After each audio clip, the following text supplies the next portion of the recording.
Do you think instill, install, and installment have the same meaning?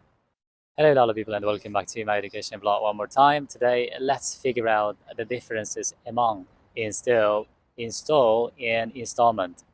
Assalomu alaykum hammaga. Bugun sizlar bilan instill, install va installment so'zlarini farqlarini ko'rib chiqamiz. Albatta, bu uchala so'z ham talaffuzdan va ko'rinishdan nisbatan o'xshashroq, lekin aslida uchalasining ham ma'nosi butunlay boshqa. Birinchi bo'lib instill so'zidan boshlaymiz.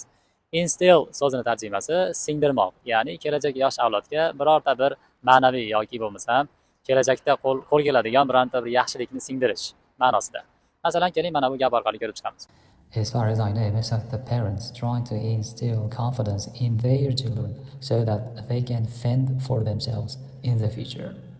Men o'ylaymanki, ko'plab ota-onalar farzandlarini kelajakda o'zlari eplashligi uchun ularga ishonchni singdirishga harakat qilishadi. Keyingisi esa install so'zining tarjimasi bu yuklamoq yoki o'rnatmoq degan ma'noda va bu holatda biz ko'proq kompyuter sohasidagilar buni yaxshiroq tushunadi va buni juda ham ko'plab menimcha ko'rishgan bo'lardi. Masalan, aytaylik, yesterday I installed Windows 10 on my laptop. Kecha men notebookimga yangi Windows 10 dasturini yukladim. Va oxirgisi esa installment ha to'g'ri, bu install so'zini noun shakli bir tarafdan, lekin aslida esa bu yerda umuman boshqa ma'nosini ko'rib chiqamiz. Installment degani bu bo'lib to'lash, ya'ni bu ko'cha tilida aytganda rassrochkaga, ya'ni muddatli to'lov degani. Masalan, hozir hayotimiz juda ham muddatli to'lovga to'lib ketdi. Va ushbu holatda biz inglizchada ishlatmoqchi bo'lsak, muddatli to'lovni installment payment deb ishlatamiz. Masalan, bitta gap beraman.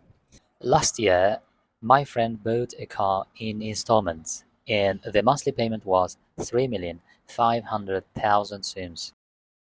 O'tgan yili do'stim muddatli to'lovga mashina xarid qildi va oylik to'lov 3,500,000 so'mdan edi.